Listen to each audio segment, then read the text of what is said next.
Το φάγατε ρε μαλάκα, το φάγατε το μηχανάκι. Και πότε θα χαλάσει, πότε θα χαλάσει. Δεν χαλάει. Δεν χαλάει.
Άναψα τι, άναψε ρε. Νερά, δεν ξέρω.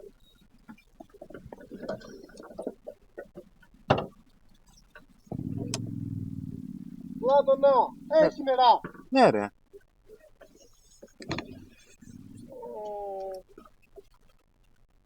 Ή έχει πάρει, έχει, πρέπει να το νερό. Όχι. Δεν έχει. Το πίσω αμορτισέρ. Το πίσω αμορτισέρ. Έσκασε. Τι λες ρε. Ναι ρε, λάδια είναι. Το φάγατε ρε μαλάκα, το φάγατε το μηχανάκι. Και πότε θα χαλάσει, πότε θα χαλάσει. Δεν χαλάει. Δεν χαλάει. Δεν χαλάει, παραδείγει μόνο. Μήπως τα πλαστικά που έχει βάλει. Όχι ρε, έσπασε η μπουκάλα επίσω ρε. Το αμορτισέρ. Το αμορτισέρ πίσω. Τι λες ρε. Και κάπως έτσι έφτασε στο τέλος η βόλτα μας σήμερα. Σύντομη, πολύ σύντομη ήταν. Και παρόλο που η διαδρομή ήταν τόσο εύκολη, χωρίς πέταση, χωρίς τίποτα, το πίσω αμορτισέρ έσπασε. Έσπασε. Να το δούμε μετά βασικά, πέταξε όλα τα λάδια έξω. Πιστεύω ότι είναι τσιμούχα βασικά, αλλά θα το δούμε στην πορεία. Εντάξει, το μηχανάκι σίγουρα δεν είναι για τη χρήση που το κάνω εγώ, το ήξερα αυτό, έτσι και αλλιώς. Και θα κοιτάξω, αλλά δεν υπάρχει κάτι καλύτερο σε αμορτισέρ. Αν υπήρχε θα το βάζαμε. Πολύ φοβάμαι ότι αυτό έγινε επειδή δεν έχει και προστασία πίσω. Δηλαδή ό,τι πετάει η ρόδα πάνε όλα στο αμορτισέρ πάνω. Αλλά θα σας ενημερώσω από μόλις θα το δούμε τι έχει πάθει. Το θέμα είναι ότι δεν αξίζει να βάλω πάλι το ίδιο. Ή πρέπει να κόψουμε αυτές τις βόλτες. Ή πρέπει να αλλάξω μηχανή. Νομίζω ότι αυτό πρέπει να είναι το καλύτερο βασικά.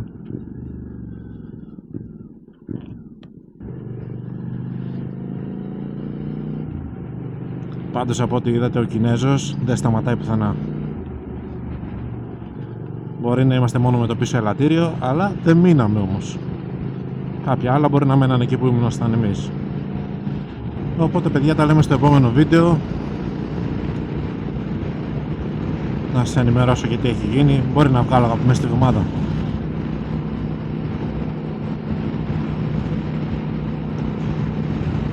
Τα λέμε.